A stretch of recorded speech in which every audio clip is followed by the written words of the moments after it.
अतुल देवळगावकर सरांचं स्वागत करतो.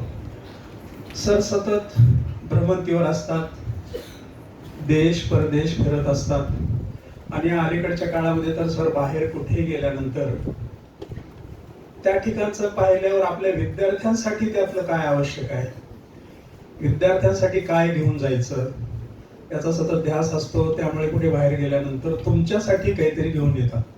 आज नेमकं सर काय घेऊन आलेत मला माहिती नाही, पण त्यांच्याकडून आज तुम्हाला बरंच काही शिकायला मिळणार आहे. मी वेळ आज थोडा सुद्धा न घेता सरांना विनंती करतो की आपण सुरू करावं. Thank you sir. तुम्हाला कंटाळा नाही ना? आपलं एक ठरलंय, कंटाळा आला की थांबायचं. जनरल गप्पा मारू थोड्याशा. तुम्हाला मराठी आवडते का? नक्की प्रेम आहे. आता तुम्हाला जे काही व्हायचं ते तुम्ही झालात असं समजा. एक 10 वर्षानंतर doctor, engineer, IAS officer, CA, तरी देखील तुम्हाला खूप चांगलं बोलता आलं पाहिजे का नाही? हो का नाही? त्यासाठी आपली मातृभाषा खूप चांगली पाहिजे. त्यासाठी वाचलं पाहिजे. वाचलं की खूप गंमत येते आणि आपलं बोलणं लिहिणं सुधारतं. तर तुमचे निबंध खूप चांगले असायला पाहिजेत. असायला पाहिजेत का नाही? तुम्हाला निबंध असत नाही लिहायला? त्यासाठी तुम्ही जेवढं वाचाल तेवढं निबंध आणि पत्र चांगलं असणार आहे. आता खूप वेगवेगळ्या गोष्टी गप्पा मारायच्यात ना. तुमचं गणित चांगलं आहे का सगळ्यांचं? संख्येची दुप्पट करता येते? एकाच्या दुप्पट, दोनाच्या, चाराच्या, 8च्या, 16च्या, त्याच्या दुप्पट. बर, येत आहे तुम्हाला. खूप हुशार आहे, लय भारी. बुद्धिबळाच्या पटावर किती चौकोन असतात? नक्की सगळ्यांना सांग बरं तू मोठ्याने. किती? 64. 64. सगळ्यांना लक्षात आलं? 64 आहे. आता गणित कसं होऊ शकतं बघा. बुद्धिबळाचा शोध आपल्या देशात लागला. तुम्हाला माहिती आहे का? माहिती आहे ना? कधी लागला माहिती नाही. कधी लागला असेल? खूप खूप पूर्वी, म्हणजे कदाचित 1000 वर्षापूर्वी वगैरे लागला असेल. तुम्ही इतिहासाच्या मॅडम आल्या, त्यांना विचारा बुद्धिबळाचा शोध कधी लागला. तर ज्यांनी बुद्धिबळाचा शोध लावला तो त्या राजाकडे गेला आणि म्हणाला, हा फार मस्त खेळ आहे. आणि आपला तो बुद्धिबळ हळूहळू सगळ्या देशांमध्ये गेला. हे शतरंज फार भारी. मग वेगवेगळ्या पद्धतीने एका किल्ल्यामध्ये बुद्धिबळ प्रत्यक्ष असं फरशांनी केलेले आणि तिथं बसवायचे. इथं प्याद हे, आणि मग इकडून तिकडं त्यांना हलवायचे. असं पण बुद्धिबळ. राजे होते, काही करू शकत होते, असं खेळवायचे. मग राजा खुश झाला. अरे लय भारी शोध काढला बाबा तू, खेळ खूप चांगला आहे, तुला काहीतरी बक्षीस द्यायचंय. काय देऊ तू सांग म्हणला. त्या माणसाला चांगल्या गोष्टी ज्यांनी केल्या त्यांचं नाव माहित नसतं, ते सांगत नाहीत, त्याच्या खाली सेल्फी घेऊन टाकत नाहीत कोणी केलं काय नाही. तर त्याला विचारलं की तुला काय पाहिजे बक्षीस सांग. तर तो काय म्हणाला माहितीये का कोणाला गोष्टी? माहिती आहे? नाही ना? नक्की आपल्या शाळेतले पोरं लय हुशार आहेत, त्यामुळे मुली नाही माहित असेल कदाचित, तर मग मी रिपीट करणार नाही. माहित नाही? तो म्हणाला मला तांदळाचे दाणे भेट द्या. तुमच्याकडे तांदूळ खूप पिकतो, त्या तांदळाचे दाणे. फक्त अट एकच आहे, पहिल्या चौकोनामध्ये 1 दाणा ठेवला तर दुसऱ्यामध्ये 2, तिसऱ्यामध्ये त्याच्या दुप्पट, चौथ्यामध्ये त्याच्या दुप्पट. 64व्या खाण्यामध्ये किती तांदूळ मावतील हे तुम्ही गणित करून सांगा. मी आता सांगत नाही. दुप्पट दुप्पट दुप्पट दुप्पट करत जायचं. नाही तुला इतक्या पटकन, तू सावकाश घरी गेल्यानंतर उद्या सांगा सगळ्यांना. मग किती तांदळाचे दाणे होतील याचा विचार करायचा. तर गणित अशा पद्धतीचं असतं. म्हणजे अशा पद्धतीने आपल्याला गणित खेळता येतं. म्हणून तुम्हाला एक गोष्ट सांगितली. आता तुम्हाला निबंध नक्की येणार दरवेळेला. तो कोणता, त्याच्याकडे जाऊन मी तुम्हाला काही गोष्टी दाखवणार आहे. कारण तुम्हाला जर सांगितलं तर तुम्ही तुमच्या घरातल्या मोठ्या लोकांना काही गोष्टी शिकवू शकाल. शिकवायला पाहिजेत, मोठ्या लोकांना पण काही गोष्टी सांगितल्या पाहिजेत. मोठ्यांनीच लहानांवर संस्कार करावे अशातला काही भाग नाहीये. आपल्या शाळेतले मुलं आई वडिलांवरही संस्कार करू शकतात. त्यासाठी काही गोष्टी तुम्हाला मी दाखवणार आहे. तर ते टिश्यू कल्चरचा आहे का फोटो?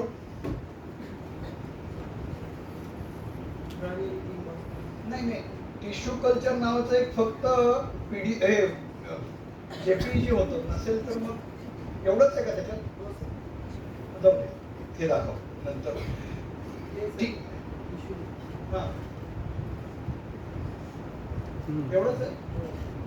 बरं, हे वापरताना तुम्ही टिश्यू पेपर वापरतो की नाही? हॉटेलमध्ये गेल्यानंतर फुकटात मिळतंय, बदा बदा घेऊन 1 2 3 4 नाक तोंड हात पुसून टाकून देतात.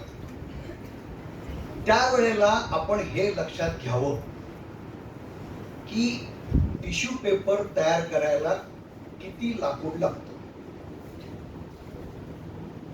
तर 1 टन टिश्यू पेपर करायचा तर साधारणपणे 20 झाडं तोडावी लागतात. 1 टन. गेल्या वर्षी 2025 साली जगामध्ये 5 कोटी टन टिश्यू पेपर विक्री झाली. 5 कोटी टन म्हणजे 100 कोटी झाडं. तुम्ही असं म्हटलं पाहिजे, मी याला हातभार लावणार नाही, मी हात रुमाल वापरेन, त्यात काही लाज नाही. आणि जर तुम्ही असं तुमच्या आई वडिलांना सांगितलं तर आपण किती झाडं वाचवली याचा हिशोब शेवटी करूया. आम्ही आता तुम्हाला माहितीये देशातल्या पर्यावरण पत्रकारांसाठी आम्ही कार्यशाळा घेतो. जगातले काही, देशातले काही मोठे सिनियर पत्रकार, म्हातारे झालेले, कामातनं गेलेले माझ्यासारखे. तर मग काय करायचं त्यांना? पहिल्या दिवशी आम्ही सांगतो आपण हॉटेलमध्ये उतरलोय, इथं 3 दिवस राहणार आहोत. जर तुम्ही टॉवेल धुवायला टाकून दिला तर तो टॉवेल बदलतात.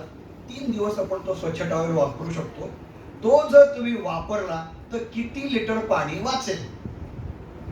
आपण प्रत्येक गोष्टीत असा विचार केला तर आपण नक्कीच निसर्ग वाचवू शकतो. म्हणजे निदान त्या पापामध्ये आपण सहभागी होणार नाही. यामध्ये आपल्या शाळेतले मुलं मुली पुढे असले पाहिजेत, म्हणून तुम्हाला ही माहिती दिली. आता दुसरीची माहिती आहे, ती मात्र कशासाठी देतोय ते तुम्हाला सांगतो. त्या आमच्या या कार्यशाळेमध्येच जगातले एक खूप मोठे फुफ्फुस तज्ञ, छाती तज्ञ किंवा श्वसन विकार तज्ञ डॉक्टर संदीप साळवी आले होते. तुम्ही सर्च टाकून बघा, पुण्यातलेच आहे. संदीप साळवी हे म्हणजे आधी MBBS, मग पोस्ट ग्रॅज्युएशन, आणि त्यांनी लंडन मध्ये जाऊन हवा प्रदूषणाचे आपल्या फुफ्फुसावर होणारे परिणाम याच्यात PhD केलेली आहे. जगामध्ये जे फुफ्फुस विकार कमी व्हावेत म्हणून संशोधन करतात त्यामध्ये ते आहेत. आणि देशामध्ये जे केंद्र सरकारने समिती केली आहे त्यामध्ये पण ते आहेत, म्हणून त्यांना बोलवलं होतं. तर त्यांनी काय केलं बघा, की जर गलिच्छ हवा आपण सहन करत असू तर आपलं फुफ्फुस जे गुलाबी असतं ते हळूहळू कसं काळं होत जातं ते बघा. म्हणून म्हणले हे तुम्हाला दाखवलं पाहिजे. लखनौ मध्ये एका दिवसात ते फुफ्फुस काळं होतं. कशामुळे काळं होतं, कसं काळं होतं, आपल्या आजूबाजूला काय आहे, आपल्यावर त्याचा काय परिणाम होतो. आणि जगामध्ये सगळ्यात जास्त प्रदूषणाचे बळी आपल्या देशात जातात. दरवर्षी 16 लाख. मग आता गणित तुम्ही करा, वर्षाला 16 तास, 16 लाख, तर दिवसाला किती, तासाला किती, मिनिटाला किती, आपण बोलत असताना किती जण या फुफ्फुसावर परिणाम होऊन जात असतील. म्हणून म्हटलं तुम्हाला सांगावं, तुम्हाला कधीतरी निबंध लिहायची वेळ आली तर आपण बाकीच्यांपेक्षा 4 घरं पुढे पाहिजेत. म्हणून तुम्हाला हे मला चित्र दाखवायचे की हवा प्रदूषण म्हणजे काय, त्यांनी आपल्या शरीरावर कसा परिणाम होतो. जन्माला आल्याबरोबर आपण काय करतो तर श्वास घेतो, आणि आपला जीव जेव्हा जातो तेव्हा तोपर्यंत आपण फक्त श्वास घेतो आणि सोडतो. असं आपल्या श्वासाचं महत्व आहे.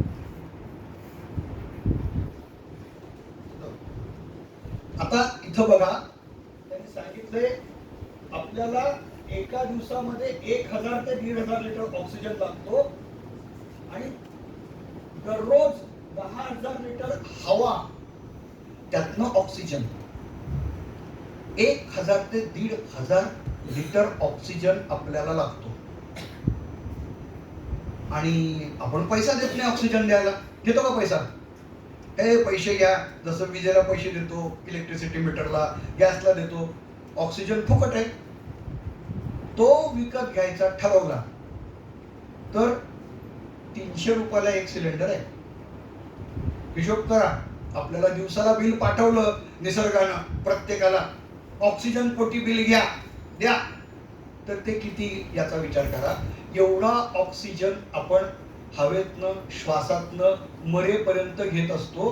हे जपलं आणि तुम्हाला जर चांगलं मिळायचं असेल तर काय करायचंय हे तुम्हाला इथून पुढे सांगायचंय. हेच बाकीचे मुलं निबंध लिहितील, पण तुमचा निबंध याच्यापेक्षा पुढे का असला पाहिजे यासाठी तुम्हाला पाहिजे तर हे मी चित्र पण पुढे देतो. पुढे आपल्या फुफ्फुसाचा आकार असा असतो. आतमधलं फुफ्फुस आहे ना, त्यामध्ये म्हणजे मोठ्या नळ्या, छोट्या छोट्या छोट्या असं करत, त्यामध्ये किती आहेत माहित आहे? 60 कोटी हवेचे काय म्हणूया पोकळ्या आहेत. 60 कोटी. काय गमतीदार शरीर आहे, आपल्याला पत्ता पण नाहीये. आपलं फुफ्फुस केवढं आहे, त्यामध्ये हवा जाते आणि मग ती पूर्ण शरीरामध्ये ऑक्सिजन जातं. काय गमतीदार आहे. तर हे मला माहिती पाहिजे आतमध्ये काय. पुढे हा, तर 10,000 लिटर हवा आणि त्यातनं 1000 लिटर असं फिल्टर. फुफ्फुसाचं काम काय? 10,000 लिटर हवा घ्यायची आणि त्यातनं 1000 लिटर ऑक्सिजन द्यायचा. हे काम आपलं फुफ्फुस सतत करत असतं जन्माला आल्यापासून मरेपर्यंत. आणि मग त्यातनं आपल्या लाल रक्तपेशी ज्या सतत तयार होत असतात, ज्या सगळीकडे असतात, म्हणून रक्त आलं की लाल दिसतं, ते त्या लाल रक्तपेशीमुळे त्याला ऑक्सिजन मिळतं आणि आपण काम करतो, पळतो, सगळं जे काही करतो ते याच्यामुळे. आता गंमत बघा, हे जे काही फुफ्फुस आहे ना, ते बरोबर उलट्या झाडासारखं आहे. हे सरळ झाड आहे आणि हे उलट झाड आहे की नाही? आहे का नाही? हा, तर झाडाचा आणि आपला संबंध कसा आहे? झाडाचा उच्छ्वास म्हणजे आपला श्वास आहे की नाही? झाड जे सोडतं ऑक्सिजन ते आपण घेतो, आपण जो कार्बन डायऑक्साईड सोडतो ते झाड घेतं. म्हणून झाडावर प्रेम करायला पाहिजे, झाडं लावली पाहिजे. आपल्याला शुद्ध हवा पाहिजे असते सतत, तर आपलं फुफ्फुस चांगलं राहणार आहे. हा, एक मिनिट पाठीमागे. त्याच्यामध्ये शुद्ध हवा म्हणजे काय हे लक्षात घ्या. त्यामध्ये 78% नायट्रोजन आहे. शुद्ध हवा म्हणजे पूर्ण ऑक्सिजन नाही, हे कायम लक्षात ठेवा. ऑक्सिजन फक्त 20 ते 21% आहे. नायट्रोजन आवश्यक आहे त्याच्यामध्ये, मग ती शुद्ध हवा असते. पुढे जगामधले अशुद्ध हवेचे जे देश आहेत त्यामध्ये तांबडा रंग आहे. हे म्हणजे हा भाग बघा, हा आपला देश आहे. हे सगळे पूर्ण अति प्रदूषित देश आहेत आणि बाकीचे हे जरा त्या मानानं बरे, असा त्याचा अर्थ आहे. आपला देश जगात सगळ्यात अति प्रदूषित देश आहे. आता प्रदूषण म्हणजे काय? थोडं थोडं थोडं थोडं आपण पुढे जातोय, फार वेळ मी तुमचा घेणार नाही. तर प्रदूषणामध्ये घनकण असतात, म्हणजे पार्टिक्युलेट मॅटर. आपल्या शरीरामध्ये जे जातात ते घनकण आहेत आणि त्यांचा आकार किती आहे? काही 10 मायक्रॉनचे, काही 2.5 मायक्रॉनचे, काही 1 मायक्रॉनचे आणि काही 0.1 मायक्रॉनचे. 1 मायक्रॉन म्हणजे किती कोणाला माहिती आहे? मायक्रॉन म्हणजे किती नाही माहिती? बर, 1 मीटर म्हणजे किती मिलीमीटर नाही माहिती? 1 सेंटीमीटर म्हणजे किती मिलीमीटर? 10, 12, 13 निमगी 3. 10 मिलीमीटर म्हणजे 1 सेंटीमीटर आणि 1 मीटर म्हणजे 100 मिलीमीटर. बरोबर? 1 मायक्रॉन म्हणजे 1 मिलीमीटरचा 1000वा भाग, म्हणजे 1000 मायक्रॉन म्हणजे 1 मिलीमीटर. किती बारीक झालं कळलं ना? लक्षात येत आहे का? बर, मग आपण सोपं करू. आपल्या केसाचा आकार किती असतो माहिती आहे का? 40 मायक्रॉन, 30 ते 40 मायक्रॉन.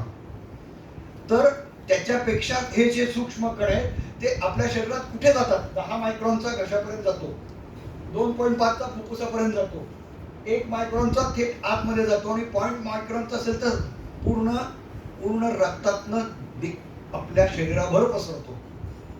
आणि हे आपल्याला जे येतात ते धुळीतनं येतात, धुरातनं येतात. म्हणून आपण काळजी घ्यायला पाहिजे. काय काय होतं ते आता पुढे बघू.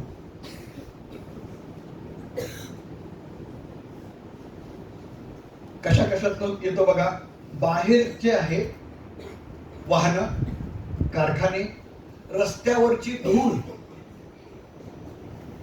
बांधकामातली धूळ आणि घरातलं एअर पोल्युशन, यातनं हे सगळं आपलं या पद्धतीचं प्रदूषण होत चाललेलं आहे, हे लक्षात घ्या. हे बाहेरचं प्रदूषण झालं. आता सगळेजण बारकाईनं लक्ष द्या. घरातलं प्रदूषण म्हणजे काय, जे आपल्या सगळ्यांच्या घरात आहे आणि न कळत आपल्या शरीरावर परिणाम करते. घरातलं प्रदूषण आपल्याकडं खूप मोठ्या प्रमाणात आहे. त्यातलं एक आहे चूल आहे, आणि वर जर धुराळं नसेल तर खूप मोठ्या प्रमाणात. आणि अजूनही 30 ते 40% घरामध्ये आपल्या देशामध्ये गरिबांकडे जळण म्हणून लाकूड वापरलं जातं. आता तर युद्धामुळे, युद्ध तुम्हाला आवडतं की नाही माहित नाही, युद्धामुळे घाणेरडी गोष्ट कोणती नाही, युद्धात काही साध्य होत नाही, प्रचंड नुकसान होतं. आता तर गॅस मिळत नाहीये म्हणून पुण्यामध्ये अनेक हॉटेलांमध्ये कोळसा किंवा लाकूड वापरलं जातं. जे स्वयंपाक करतात त्यांना या पद्धतीनं एक तर टीबी किंवा कॅन्सर होतो. तर 2 ते 6 तास जर तुम्ही रोज काम केलं तर जवळजवळ 25 लाख लिटर हे अतिशय प्रदूषित हवा तुम्ही घेताय. मला कित्येक जण माहित आहेत, माझ्या मित्रांच्या आया आज्या यामुळे टीबी झालेला आहे त्यांना. नेक्स्ट हा सगळ्यात महत्वाचं हे आहे. हे जे धूप आहे ना, एक धूप म्हणजे 500 सिगरेट. आपल्याला धूप पवित्र वाटत असतं, अगरबत्ती पवित्र वाटत असते, शेवटी त्यातनं कार्बन डायऑक्साईड येतो, हे लक्षात घ्या. बारकाईने बघा, ज्यांना इच्छा आहे त्याने लिहून घ्या, पुढे फोटो काढा. पण हे नक्की घरात सगळ्यांना सांगा, एक कासव छाप म्हणजे 100 सिगरेट आहेत, कासव छाप अगरबत्ती. आणि हे देशात सगळीकडे संशोधन करून हे सिद्ध केलेले आहे. याला जगामध्ये मान्यता आहे या संशोधनाला. डॉक्टर संदीप साळवी, आणि प्रत्येकात त्यांनी लिहिलेले कोणी केलेले सर 2016 साली हे संशोधन केलेले आहे. उदबत्तीमुळे काय होतं, आता फटाके बघा, फुलबाजामुळे 470 सिगरेट आहेत, एक फुलबाजी कशी जळताना. त्यानंतर दुसरं ते जे काही आहे मला माहित नाही, पण ते 1300 सिगरेट आहे. फटाके म्हणजे 1750 सिगारेट. आणि हा जो अलीकडचा आहे त्याला साप म्हणतो आपण पूर्वी, तो आता काय म्हणतात माहित नाही, सापच आहे, ते म्हणजे 2900 सिगारेट. आपण काय करतोय हे लक्षात घ्या. उदबत्ती, बरं, यांनी असं संशोधन केलं की तिरुपतीमध्ये किती पुजाऱ्यांना श्वसनाचे विकार आहेत. 60 ते 70% पुजाऱ्यांना कुठला ना कुठला तरी फुफ्फुसाचा आजार आहे. हे प्रत्येक मंदिरात आहे. म्हणून जर तुम्हाला जमलं तर तुमच्या घरी हे सांगायचा प्रयत्न करा की हे असं आहे. तुम्ही सर्च टाकून बघा ChatGPT वर, हे आहे का नाही, हे खरं का खोटं आहे. नेक्स्ट, दरवर्षी भारतामध्ये 1800 कोटी रुपयाच्या उदबत्त्या विकल्या जातात. हे परत त्यांनी संशोधन केलेलं आहे. हे वेगवेगळ्या पद्धतीचे जे धूप आणि सगळे केले जातात, जे काही आहे, ज्याला आहुती म्हणा, म्हणजे ह्या सगळ्यामुळं या पद्धतीनं प्रदूषण होतंय. हे ते सांगायचा प्रयत्न करतात की घरातलं प्रदूषण हे तेवढंच घातक आहे. डॉक्टर संदीप साळवी. नेक्स्ट. आता त्याचा परिणाम काय बघा, जे हवा प्रदूषण, त्यांनी असं पण संशोधन केलेलं आहे, म्हणजे मुंबईमध्ये समजा तुम्ही चेंबूरहून दादरला गेला, रिक्षातनं गेला तर किती प्रदूषण सहन कराल, मोटरसायकलवरनं गेला तर किती सहन कराल, रेल्वेतनं गेलं तर किती, आणि सगळ्यात जास्त आपण प्रदूषण रिक्षातनं गेल्यावर करतो, कारण रिक्षा या पातळीला असतो आणि सगळ्यांचे एक्झॉस्ट हे तुमच्या नाकावर येऊन आढळतात. असंच त्यांनी संशोधन केले की हवा प्रदूषण सहन करणाऱ्यांना खूप खावंसं वाटतं आणि ते फास्ट फूड खातात, त्यामुळे लठ्ठपणा वाढतोय. गंमत आहे, लक्षात घ्या. या प्रदूषणाचा जो काही मेंदूवर परिणाम होतो, फुफ्फुसावर होतो, त्यामुळे फास्ट फूड खावंसं जास्त वाटायला लागतं आणि म्हणून लठ्ठपणा वाढतोय. नेक्स्ट हे बघा, प्रदूषित शहरामध्ये आणि याच्यामध्ये लठ्ठ प्रमाणाचं प्रमाण किती आहे, हा त्यांच्या संशोधनातला भाग आहे.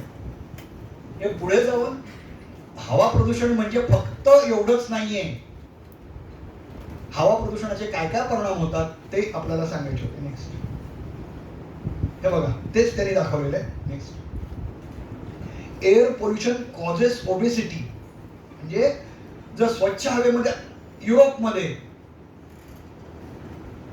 खूप कमी प्रदूषण आहे, त्यामुळे तिकडं माणसाला पोटं सुटलेली नसतात, चालवही खूप लागतं, लोकलसाठी बससाठी चालतात, आणि जिथं माणसं चालतात जास्त तिथं कमी पोट सुटलेलं असतं, आणि मुख्य म्हणजे खाखा पण सुटत नाही, हे त्यांनी इथं महत्वाचं सांगितलं. आता शेवटी काय काय करता येईल, घरामध्ये अशा पद्धतीच्या वनस्पती लावा जे तुमचं कार्बन डायऑक्साईड शोषून घेतील. या तुम्ही नंतर सरांकडनं घ्या, प्रत्येकाच्या घरामध्ये अशा आतमध्ये जर, म्हणजे इंडोर प्लांट म्हणतात, त्याच्यामुळं तुमचं प्रदूषण कमी होऊ शकतं. नेक्स्ट, हे सगळे कशामुळे किती येतं, शोषून घेतलं जातं, हे सगळं त्याचं संशोधन, प्रत्येक गोष्टीचं संशोधन करतात आणि आपल्या हातात देतात की काय केलं पाहिजे. नेक्स्ट, हे सगळे इंडोर प्लांट आहेत. नेक्स्ट, जर तुम्हाला नाकाला फडकं बांधायचं असेल तर ते कोणतं म्हणतात, N95 वगैरे नको, साधं कॉटनचं रुमाल किंवा 2 हे लावले तर त्याने चांगलं होतं, नाही तर उलटा त्याचा उलट परिणाम होतो, असं त्यांनी दाखवलेलं आहे. नेक्स्ट, आता इथून पुढे जेव्हा केव्हा तुम्हाला आय लव्ह यू म्हणताना हार्ट काढायचंय, त्याच्याऐवजी फुफ्फुस काढा असं त्यांनी सांगितलेलं आहे. तर त्याचा तुम्ही विचार करा. तुम्हाला काही विचारायचं असेल तर विचारा. माझं बोलणं संपलं. थँक्यू.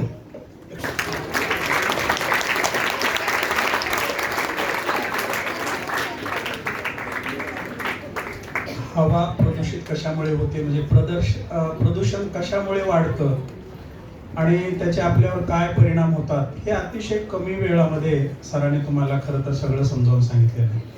आपल्याला बऱ्याच गोष्टी माहिती नसतात की आपण जे काही करतो त्याच्यामुळे कसं प्रदूषण वाढत आहे ते. समजा उद्या तुम्ही देवासमोर इतक्या मोठ्या संख्येने उदबत्त्या घेतल्या, लावल्या आणि देवाला प्रार्थना केली की देवा प्रदूषण कमी होऊ दे, प्रदूषण कमी कर, होईल का कमी? होणार नाही. माहिती नाही, पण आपण दररोज ह्या उदबत्त्या खरं तर सगळ्या लावत असतो.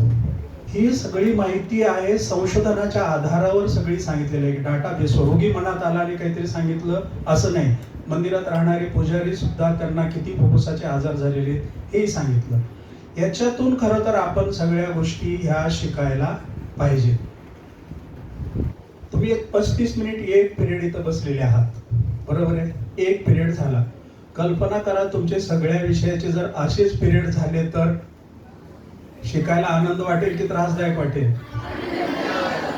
खरं तर सरांचं हे मॉडेल आमच्यासाठी सुद्धा असतं बरं. आम्हाला या प्रत्यक्षपणे सुचवत राहतात. एवढं स्लाइड शोच्या माध्यमातून जर तुम्हाला विषय सांगितले समजावून तर तुमच्या बरोबर आत उतरतात. तुम्हाला आज निश्चितपणे खूप काही कळलं असेल. म्हणून सरांसारखंच आपल्याला कोणीतरी शिकवणार सतत पाहिजे. पण तुम्हाला माहिती आहे का, सर जे बाहेर फिरतात ना, सरांना ही आत्ता तुमच्यासमोर जेवढी माहिती सांगितली, ही माहिती सांगण्यासाठीच अनेक विद्यापीठं बोलवतात, अनेक सामाजिक संस्था बोलवतात. नुसतंच बोलवत नाही, त्यासाठी सरांना भरपूर पैसे देतात, विमानाचे तिकीट देतात, गाड्या पुरवतात. पण सर इथं तुमच्यासाठी आवर्जून येतात, कारण एक अपेक्षा आहे की हे सगळं तुम्ही चांगलं शिकावं. हे केवळ तुमच्या पुरतं राहू नये, तुम्ही हे शिकावं, समजून घ्यावं त्याच्यातून तुमची जिज्ञासा वाढली पाहिजे. या पद्धतीनं तुम्ही विचार करायला पाहिजे, शिक्षण घ्यायला पाहिजे, कुटुंबाला सांगायला पाहिजे, मित्रांना सांगायला पाहिजे. याच्यासाठी ही सरांची तळमळ असते. मग सरांचे आभार मानणं म्हणजे निव्वळ ते औपचारिकता होते. आपण आभार कधी मानत नाही. पुस्तकं वाचायला हा, सरांनी आणखी मागे एक प्रसंग घडला होता. सरांनीच विचारले होते तुम्हाला की वर्षभरात किमान 5 पुस्तक वाचलेले विद्यार्थी किती आहेत. तरी 3-4 मुलांनीच हात वरती केला होता. बरोबर आहे, एवढं वाचन कमी आहे. तुमचा पुस्तकाचा सहवास फक्त पाठ्यपुस्तकापुरताच येतो आहे ना. शाळेतले तेवढेच पुस्तकं तुम्हाला वर्गात शिकवले जातात, घरी तेच वाचतात, त्याच्याच नोट्स काढतात, त्याचेच उत्तर लिहिले, मार्क्स मिळाले की समजतात खूप हुशार आहोत. पण ते किती मर्यादित साठा झाला ज्ञानाचा. तसेच अनेक पुस्तक वाचल्यानंतर तुम्हाला किती ज्ञान होईल. तुम्ही काही फक्त परीक्षा देण्यापुरतं शिक्षण घेता का? तेवढंच ज्ञान आहे का? त्याच्यावर समाधान मानायचे का? काही फरक पडत नाही 4 मार्क्स कमी पडले तर. भरपूर अवांतर वाचन करायला पाहिजे. त्यामुळे सगळं ज्ञान आपणाला प्राप्त होत असतं. आपणच आपणाला खूप मर्यादित करून घेतो. आपण जेव्हा भरपूर वाचन करतो तेव्हा एक गोष्ट आपल्याला कळते, ज्ञान वाढेल नाही हा विषय वेगळा, पण आपलं किती अज्ञान आहे हे मात्र प्रकर्षानं जाणवते की साधी गोष्ट आणि आपल्याला माहिती नव्हती. हे कशामुळे कळतं? वाचनामुळे कळतं. मला वाटतं जेव्हा बाहेरचं कुणी येईल आणि तुम्हाला विचारेल तुम्ही वर्षभरामध्ये 5 पुस्तकं, किमान 5 पुस्तक किती जणांनी वाचली, तर पुढच्या वर्षी मला वाटतं इथल्या प्रत्येक विद्यार्थ्याचा हात वरती असायला पाहिजे. राहील की नाही? हो म्हणतात, पुन्हा गेले की तेच तेच तेच तेच तेच तेच करत बसता. आता यादी करून ठेवा. तुम्ही तुमच्या वहीवर लिहून ठेवायचं किती तारखेपासून किती तारखेपर्यंत कोणतं पुस्तक वाचलं. त्याच्या पुढे 2 संख्या, लेखकाचं नाव आणि पुस्तकाच्या पृष्ठ संख्या, एवढं लिहून ठेवत जा. मी वर्षाच्या शेवटी नंतर बघणार आहे प्रत्येक विद्यार्थ्याने किती वाचन केलं. तुमचे मार्क्स मेमो न बघता मी तुमचे पुस्तक वाचन किती केलं हे बघणार आहे. तुम्हाला सूचना दिली, मागे सांगितले की पुढच्या वर्षापासून परिपाठामध्ये आपणाला बोधकथा किंवा इतर माहिती जी सांगत होतो त्याच्याऐवजी आता जे तुम्ही पुस्तक वाचलेले आहे त्या वाचलेल्या पुस्तकाबद्दल तुम्ही 2-4 मिनिट बोलायचे. ठीक आहे? आजचं सगळं आवडलं? सरांना पुन्हा येण्यासाठी आणखी विनंती करू? छान, ठीक आहे. मग आता तुम्ही पाठीमागच्या बाजूने रांगेत आपापल्या वर्गाचा. उद्यापर्यंत बघून 64व्या घरामध्ये किती तांदूळ लागतील? उद्यापर्यंत बघून ठेवा आणि सांगा.